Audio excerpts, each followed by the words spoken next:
Welcome to the Instagram Stories for Friday, November 9th. I'm your host, Daniel Hill, and this is the weekend edition of the Instagram Stories. Today on the show, we're going to hear from Anna Mangiello.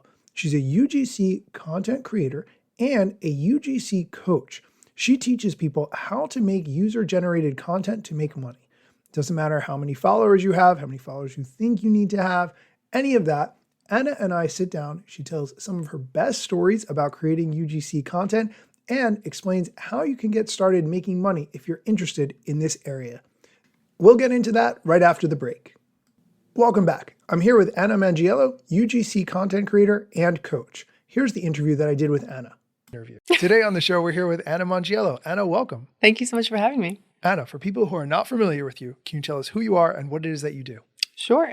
So I am a UGC creator, content creator coach, and I do everything in between, stay-at-home mom, running a business, anything and everything content creation related. When do you sleep? We'll get to that. Oh, God.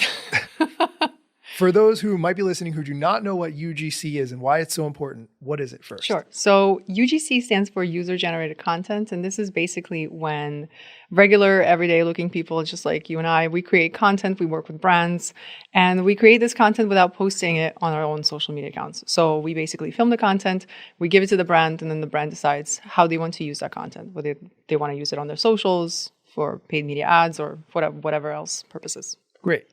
Can you share first what it's like to start from zero doing this and how somebody else could do it if they are interested in UGC and want to become a UGC creator? Sure. So, the first thing obviously is to do research, and I also think that it's important to kind of figure out what is like the ultimate end game for somebody is. Are they trying to just make a couple of $100 a month, or are they genuinely feel passionate about content? They want to possibly make this their full-time job one day. And sometimes you don't know, but it's important to kind of have an idea of what the end goal here is, right? Because depending on your end goal will determine the next steps of the process. I think research is really important to really understand what UGC is and like what you will have to do when you are working with brands, and really deep dive into like the unsexy side of UGC, which includes a ton of admin work. Like as a business owner, as a content creator, essentially you're starting a brand new business as a freelancer. And so when you're starting a brand new business, you have to do everything yourself. Like you're not just filming content and then editing that content. You're also, doing emails. You're an office manager. You're an accountant. You're a lawyer. Like you're a janitor. Like you're all of these things. And people need to understand that it is a business. And you have to treat it as a business from day one. So it's really important to research, to understand what they're getting themselves into, and then treat it as a business. Come up with a business name, register your socials, study what kind of videos brands will ask you to make, and try to analyze what makes them good. Because essentially, if your content is not good, then you're going to have a hard time dealing with brands. And at the same time, if you're not a good business person, if you don't understand business, you're also are not very likely to grow and scale that business. I'm going to ask you for stories. Sure. And I'm so tempted to start with the nightmare stories, but let's not scare people. So can you share a story maybe of your first brand deal or a brand deal that's gone really well or maybe better than expected before we get to the other side of the coin? Yeah. So there's so many great experience that come to mind. I just thought about this one actually on the drive over.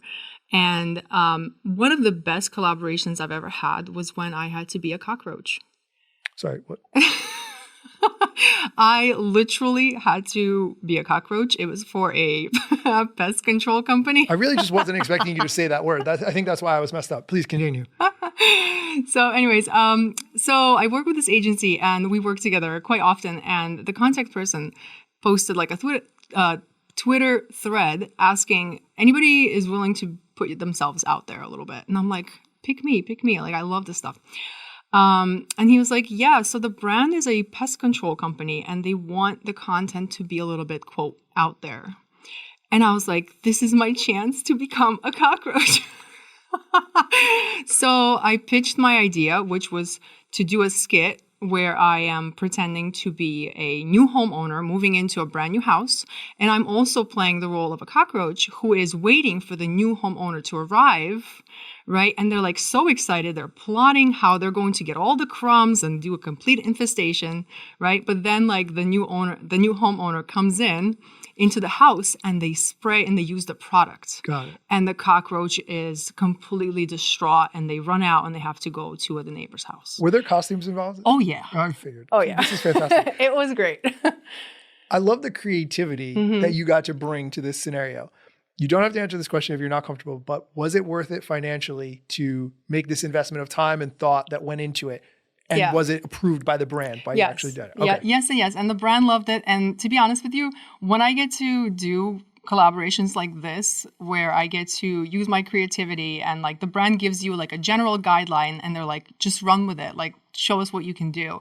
Like, those are my favorite types of collabs because it gives me the freedom to be creative, to bring my concepts to life and then also to execute it.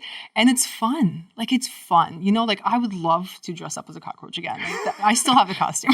Pest control companies, if you're watching this. By the way. Anna's interested. I just want to say that my neighbors don't know what I do for a living. And I had to film outside. And that was quite the experience. They just think I'm like a regular stay-at-home mom, and then all of a sudden I'm just rocking out the cockroach suit in 90-degree weather in the summertime. I'm just like, yep, this is it. This is it. Were your kids embarrassed? They were at school. Oh, perfect. So they had no idea. So now that we've heard a success story, which I love, by the way, can you share maybe a bit of a nightmare story of why you might tell people to think twice before they jump into this area? Sure. I'm going to pause it really quick right there. We are going to take a quick break. When we come back, Anna is going to clue us in on all the negatives of UGC. Stick around. Welcome back. I'm speaking with Anna Mangiello all about user-generated content. And in this part of the interview, I ask her about some of the negatives around creating UGC. Sure. I think that, so there's been a few clients that were rather difficult, but when I was first getting into it, I really wasn't confident in my skills at first and also in my negotiation skills and also in just the overall idea of how like the business works, what I can push back on. And so I got on this call with a client who sold custom foam pieces. So like if you're trying to replace like couch cushions, or if you're trying to replace like any kind of foam related materials, that makes right? sense. The couch like gets chairs saggy after a while or right, something. Sure. Exactly. I got on the call with this company and they're like, well, we have to like be upfront with you. We change our mind all the time.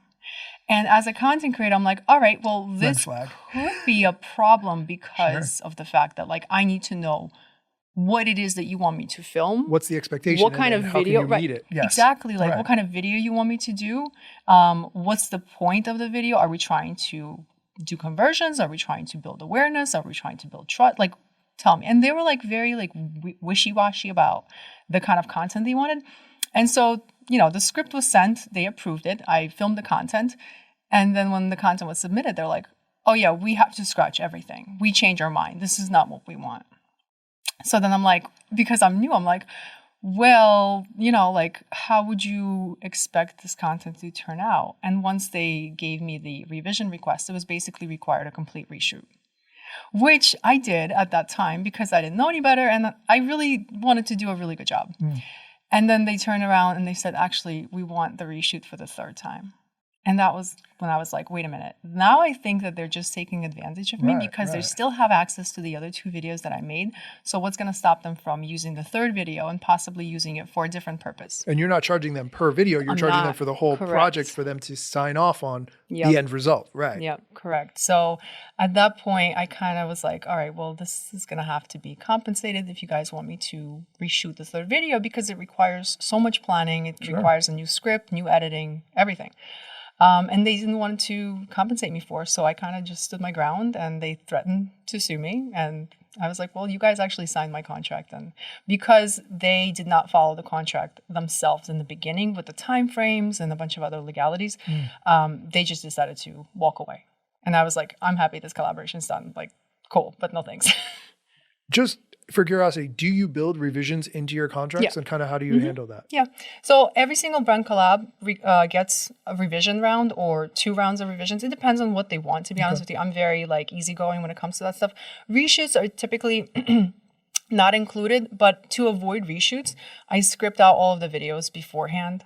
And I provide the script to the brand for approval, so they know exactly what I'm going to be filming before I actually press record. So that way, that aspect ensures that the brand is happy and they know exactly what's expected. So if they want me to change a scene or use a different script, that's their opportunity to do so at that time. Yeah. Tell you before you film it, before you edit it, before you... Yes, exactly. That completely makes sense. I'm going to stop it there so we can take a quick break. When we come back, Anna is going to explain how you can start earning money and how she teaches people to do that with UGC. Welcome back. Here's the part of the interview where Anna explains how you can earn money using UGC and how she teaches people to do it. One of the things that I did want to talk about as well is your membership community and your coaching. Can you talk a little bit about how you got started, teaching others how to do UGC, and what kind of support you provide? Sure. So right now I offer potential students or people that want to get into UGC a course called the 2-Hour Creator. And the whole premise of the course is to teach you how to do content creation, how to work with brands in as little as 30 days and 2 hours a day. And it's primarily geared towards people who are busy, who have responsibilities, who have a 9-to-5, who have kids, and who cannot dedicate, 8 hours a day to content creation. And they still want to get started and they still want to learn the most essential parts of the business. So that way they're set up for success and they can actually build it into something that's sustainable long-term, right? Because of my teaching background and because I taught high school for 10 years, honestly, when I got into UGC, when I made UGC my full-time job, I missed that. I miss that personal connection that I used to get with my students. Because when you're working out of your own house, let's be real, it can be a little bit isolating, it can be a little lonely. So I kind of pivoted into coaching because of the fact that I missed interacting with people and having that conversation one-on-one or in a group setting.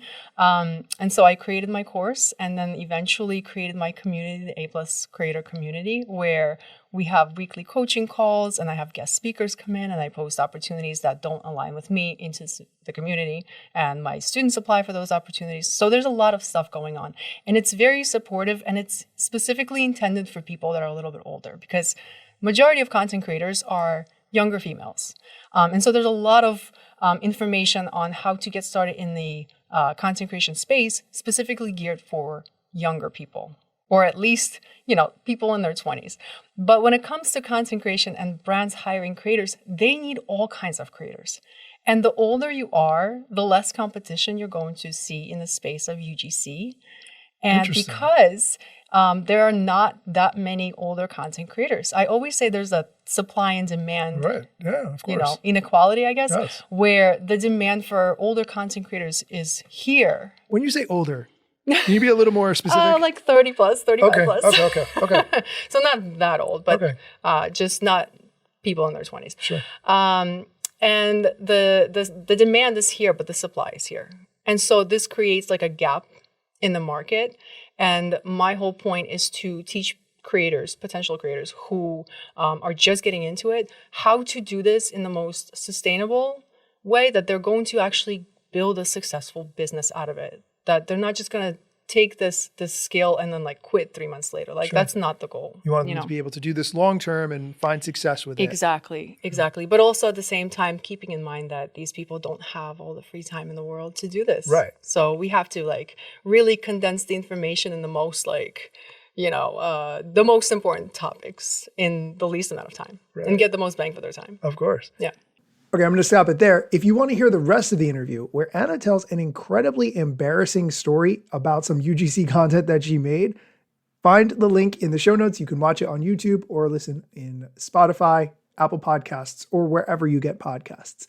As always, thank you for listening and come back next time for more social media news, strategy, and other things you should know.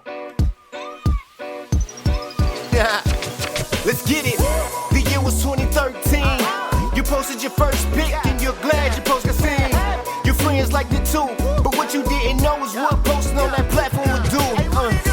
Taking all your time and attention, doom scrolling. Also, let me mention, you gotta post on every platform, putting content on every set just to conform.